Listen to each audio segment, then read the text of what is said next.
नमस्कार, मैं हूं अंकुर। आप देख रहे हैं सत्य हिंदी। एक नजर अब तक की सुर्खियों पर। अरबपति एलन मस्क के मालिकाना हक वाले सोशल मीडिया प्लेटफॉर्म एक्स ने आज एक बड़ी जानकारी शेयर की है। एक्स ने मंगलवार को कहा कि उसे भारत सरकार द्वारा ग्लोबल न्यूज एजेंसी रॉयटर्स के आधिकारिक हैंडल सहित 2300 से ज्यादा खातों को ब्लॉक करने का निर्देश दिया गया था और अकाउंट्स को अगली सूचना तक ब्लॉक रखने की मांग की गई थी। यह आदेश सूचना प्रौद्योगिकी अधिनियम की धारा 69A के तहत 3 जुलाई को जारी किया गया। सार्वजनिक आक्रोश के बाद सरकार ने रॉयटर्स और रॉयटर्स वर्ल्ड के अकाउंट अनब्लॉक करने के लिए कहा। भारत सरकार के अकाउंट ब्लॉक करवाने के आदेश पर एक्स ने कहा है कि हम ब्लॉक करने के इन आदेशों के कारण भारत में चल रहे प्रेस सेंसरशिप के बारे में बहुत चिंतित हैं। एक्स सभी उपलब्ध कानूनी विकल्पों पर विचार कर रहा है। एक्स को इन कार्यकारी आदेशों के खिलाफ कानूनी चुनौती देने को लेकर भारतीय कानून ने प्रतिबंधित किया हुआ है। हम प्रभावित यूजर से अपील करते हैं कि वो कोर्ट के जरिए कानूनी उपाय हासिल करें। वहीं बीते हफ्ते इन अकाउंट्स को ब्लॉक करने की खबरें सामने आने के बाद ऐसी रिपोर्ट सामने आई थी जिसमें सरकार के एक प्रवक्ता ने कहा था कि रॉयटर्स का अकाउंट रोकने के लिए भारत सरकार की तरफ से कोई कानूनी मांग नहीं की गई है। उन्हें बताया गया था कि सरकार एक्स के साथ संपर्क में है। एक्स के बयान पर भारत के आईटी मंत्रालय के प्रवक्ता ने बयान दिया। आईटी मंत्रालय के प्रवक्ता ने कहा कि सरकार ने 3 जुलाई 2025 को कोई नया ब्लॉकिंग ऑर्डर जारी नहीं किया है और न ही उसका कोई इरादा है कि वो रॉयटर्स या रॉयटर्स वर्ल्ड जैसे किसी प्रमुख अंतर्राष्ट्रीय न्यूज चैनल को ब्लॉक करे। प्रवक्ता ने आगे कहा, जैसे ही भारत में एक्स प्लेटफॉर्म पर रॉयटर्स और रॉयटर्स वर्ल्ड के अकाउंट ब्लॉक हुए, सरकार ने तुरंत एक्स को पत्र लिखकर उन्हें अनब्लॉक करने को कहा। 5 जुलाई की देर रात से ही सरकार लगातार एक्स से संपर्क में रही और कई बार फॉलो अप किया, लेकिन एक्स ने तकनीकी कारणों को हवाला देते हुए अनब्लॉक करने में देर की। काफी प्रयास और घंटे की फॉलो अप के बाद एक्स ने आखिरकार 6 जुलाई की रात 9 बजे के बाद रॉयटर्स और बाकी यूआरएल्स को अनब्लॉक किया। उन्होंने रॉयटर्स को अनब्लॉक करने में 21 घंटे से ज्यादा समय लगा दिया। बता दें, भारत सरकार तो ये कह रही है, वहीं एक्स का कहना है कि अगर हमने आदेशों का पालन नहीं किया होता तो आपराधिक कार्रवाई का खतरा था। अमेरिका द्वारा लगाए जाने वाले टैरिफ को लेकर भारत के पास 8 जुलाई तक का वक्त है। अमेरिकी राष्ट्रपति ट्रंप ने 14 देशों को टैरिफ बढ़ाने की चिट्ठी भेज दी है, लेकिन भारत को अब तक कोई आधिकारिक नोटिस नहीं मिला है। सरकारी सूत्रों के अनुसार अमेरिका से एक छोटा व्यापार समझौता आज देर रात घोषित किया जा सकता है। अधिकारियों को उम्मीद है ये समझौता भारत के लिए फायदेमंद होगा। हालांकि इस डील में डेयरी यानी कि दूध से जुड़े उत्पाद और कुछ कृषि उत्पादों को शामिल नहीं किया गया है। अमेरिका ने भारत से कुछ चीज़ों पर बाजार खोलने की मांग की थी, जैसे मक्का और कुछ फल। माना जा रहा है इन मांगों को माना गया है, लेकिन पूरी तरीके से नहीं माना गया है। बता दें, 8 जुलाई की रात अमेरिका की 90 दिन की टैरिफ राहत खत्म हो रही है। अगर समझौता नहीं हुआ तो भारत से आयात पर अमेरिका 26% का आयात शुल्क लगा सकता है। हालांकि कहा जा रहा है कि ज़रूरत पड़ने पर भारत 1 अगस्त तक का एक्स्ट्रा समय भी ले सकता है। दिल्ली में 15 साल पुरानी पेट्रोल और 10 साल पुरानी डीजल वाली गाड़ियों के लिए बड़ी खबर है। ओवर एज्ड वाहनों पर लगा बैन हटा दिया गया है। अब सरकार इस योजना पर 1 नवंबर से काम कर सकती है। आज तक की एक रिपोर्ट के मुताबिक आगे चलकर जब इस योजना को लागू भी किया जाएगा तो सबसे पहले सिर्फ 5 जिलों तक इसे सीमित रखा जाएगा। देश भर में कल 25 करोड़ से ज्यादा कर्मचारी पीएम मोदी के खिलाफ हड़ताल पर रहेंगे। बैंक, बीमा, डाक, कोयला खनन, हाईवे निर्माण और कई राज्यों में सरकारी परिवहन जैसी अहम सेवाएं कल यानी 9 जुलाई को प्रभावित हो सकती हैं, क्योंकि 10 केंद्रीय ट्रेड यूनियनों और उनके सहयोगी संगठनों का दावा है कि देश भर में कल 25 करोड़ से ज्यादा कर्मचारी हड़ताल पर रहेंगे। ट्रेड यूनियंस निजीकरण और 4 नए लेबर कोड्स के विरोध में हैं। ये केंद्र की मोदी सरकार की उन नीतियों का विरोध कर रही हैं जिन्हें वो मजदूर विरोधी, किसान विरोधी और कॉरपोरेट समर्थक मानती हैं। All India trade union Congress के अमरजीत कौर ने कहा कि 25 करोड़ से ज़्यादा वर्कर इस हड़ताल में शामिल होने वाले हैं। किसान और ग्रामीण मजदूर भी इस प्रदर्शन का समर्थन करेंगे। राहुल गांधी बुधवार को बिहार जा रहे हैं। महागठबंधन के नेतृत्व में वोटबंदी यानी वोटर वेरिफिकेशन के खिलाफ चक्का जाम करेंगे, वहीं वो श्रम संसाधन विभाग की ओर से जो श्रमिकों के खिलाफ निर्णय लिए गए हैं इसके विरोध में भी चक्का जाम करेंगे। वो मृतक कारोबारी गोपाल खेमका के परिवार से भी मुलाकात कर सकते हैं। वो सुबह लगभग 10 बजे पटना एयरपोर्ट पहुंचेंगे और यहां से सीधे बंद में भाग लेने के लिए निकलेंगे। बताया जा रहा है कि राहुल गांधी पटना के इनकम टैक्स गोलंबर से शहीद स्मारक तक होने वाले बिहार बंद मार्च की अगुवाई करेंगे। अभिनेत्री से नेत्री बनी कंगना रनौत राजनीति को एंजॉय नहीं कर रही हैं।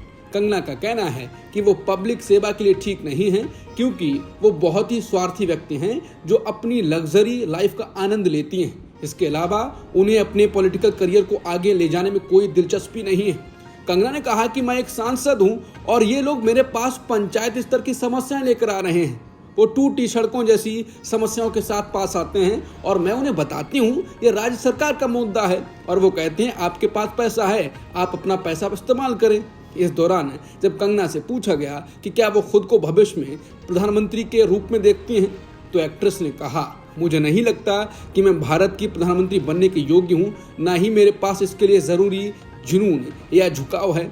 सोशल वर्क कभी भी मेरे बैकग्राउंड नहीं रहा। मैंने बहुत स्वार्थी जीवन जिया है। मैं एक बड़ा घर, एक बड़ी कार, हीरे से जुड़ी हुई ज्वेलरी चाहती हूँ। मैं अच्छी दिखना चाहती हूँ। मैंने इसी तरह का जीवन जिया है। मुझे नहीं पता कि भगवान ने मुझे किस उद्देश्य से चुना है, लेकिन मैंने अपने जीवन को इस महान बलिदान के रूप में नहीं देखती हूँ। मुझे इस तरह का जीवन पसंद नहीं है, मेरे अंदर ये नहीं है। बिहार के मुख्यमंत्री नीतीश कुमार ने आगामी विधानसभा चुनावों से पहले एक महत्वपूर्ण घोषणा की है।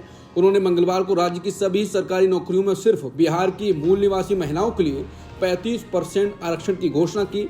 ये फैसला पटना में आयोजित एक कैबिनेट बैठक में लिया गया, जिसकी अध्यक्षता खुद मुख्यमंत्री ने की। नीतीश के इस कदम को बड़ा चुनावी दांव माना जा रहा है, लेकिन अब जब 3 महीने चुनाव में बचे हैं तो नीतीश कितनी महिलाओं को नौकरियां दे पाएंगे? चुनाव आचार संहिता के बाद उस पर भी रोक लग जाएगी।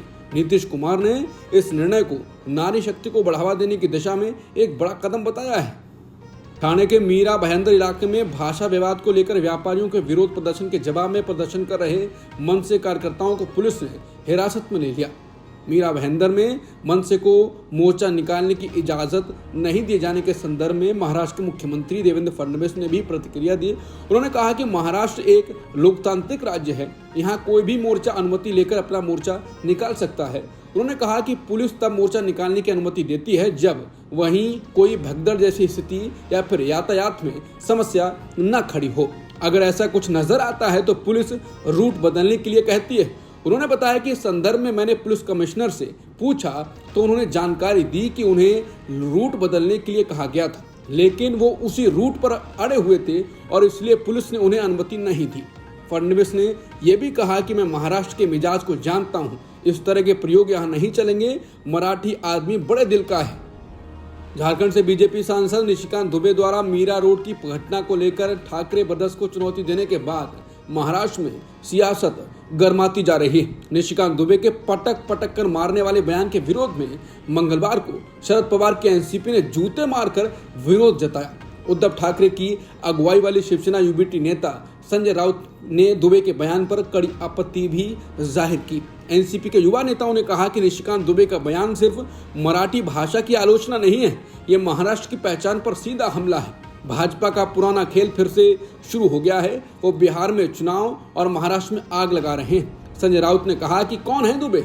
महाराष्ट्र के हिंदी भाषी नेताओं को दुबे की निंदा करनी चाहिए।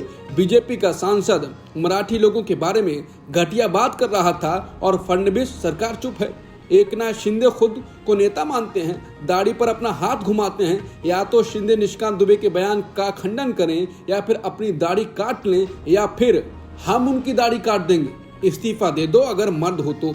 बता दें, निशिकांत दुबे ने एमएनएस और शिवसेना उद्धव गुट को खुली चुनौती देते हुए कहा था कि अगर आप में हिम्मत है और हिंदी बोलने वालों को मार सकते हो तो जाकर उर्दू, तमिल और तेलुगु बोलने वालों को भी मारो। अगर खुद को इतना बड़ा बॉस समझते हो तो महाराष्ट्र से बाहर आओ, बिहार, उत्तर प्रदेश और तमिलनाडु में जाओ, तुम्हें पटक कर मारेंगे। जमीयत उलेमा हिंद के अध्यक्ष मौलाना अरशद मदनी ने उदयपुर में टेलर कन्हैयालाल साहू की हत्या पर आधारित फिल्म उदयपुर फाइल्स की रिलीज रोकने के लिए दिल्ली हाईकोर्ट का रुख किया है। ये फिल्म 11 जुलाई 2025 को सिनेमाघरों में रिलीज होने वाली है, लेकिन इसके ट्रेलर को लेकर पहले ही विवाद शुरू हो गया है। मौलाना अरशद मदनी ने अपनी याचिका में दावा किया है कि फिल्म का ट्रेलर एक विशेष धार्मिक समुदाय को बदनाम करता है और उसमें सांप्रदायिक तनाव भड़काने की क्षमता है। याचिका में कहा गया है कि फिल्म में कोर्ट की कार्यवाही एक मौजूदा मुख्यमंत्री के पक्षपातपूर्ण बयान और पूर्व बीजेपी प्रवक्ता नूपुर शर्मा के विवादित बयानों का जिक्र किया गया है, जिसके कारण 2022 में सांप्रदायिक हिंसा भड़की थी और कन्हैया लाल की हत्या हुई थी। इसमें पूरे समुदाय के लोगों को ही हत्यारे के रूप में पेश किया गया है। याचिका पर बुधवार को सुनवाई हो सकती है। बिहार के पूर्णिया में सोमवार को एक ही परिवार के 5 लोगों की लाशें मिली। सभी को बुरी तरह से पीटने के बाद डीजल डालकर जिंदा जला दिया गया। पुलिस अधिकारियों ने बताया कि एक ही परिवार के 5 लोगों की डायन बताकर हत्या कर दी गई। पूर्णिया के डीआईजी प्रमोद कुमार मंडल ने बताया कि इस मामले में अब तक 2 मुख्य अभियुक्तों समेत 3 लोगों को गिरफ्तार किया गया है। समाचार एजेंसी एनआईए से बातचीत में प्रमोद मंडल ने कहा, 21वीं सदी में ऐसा हो सकता है, इस पर कोई विश्वास नहीं करेगा। रामदेव महतो के परिवार का एक बच्चा बीमार था, उसे ठीक कराने के लिए मृतकों पर दबाव डाला गया। उन्होंने कहा कि जब वो ठीक नहीं हुआ तो परिवार के 5 लोगों को वहीं मार दिया गया। घटनास्थल पर 40 से 50 लोग मौजूद थे। पुलिस का कहना है बाकी अभियुक्तों की तलाश में छापेमारी जारी है। पूर्णिया के एसडीपीओ पंकज कुमार शर्मा ने बताया कि ऐसा माना जा रहा है कि इस हत्या का संबंध जादू टोने और तंत्र मंत्र से है। जानकारी मिली है कि मृतक परिवार पर जादू टोना करने का आरोप लगाया गया था। ईरान के स्थानीय मीडिया के मुताबिक ईरान के विदेश मंत्रालय ने अमेरिका की उस मांग पर विचार शुरू कर दिया है जिसमें वो परमाणु कार्यक्रम को लेकर बातचीत फिर से शुरू करना चाहता है। रिपोर्ट्स के मुताबिक अमेरिका ईरान की बढ़ती परमाणु क्षमता को रोकने में नाकाम रहा है और अब वो बातचीत जारी रखने की मांग कर रहा है। अमेरिका ने सीधे नहीं बल्कि कुछ अन्य देशों के जरिए ये संदेश भिजवाया है कि वो फिर से बातचीत करना चाहता है। अब तक की खबरों में इतना ही। बाकी खबरों के लिए बने रहिए सत्यहिंदी.com के साथ।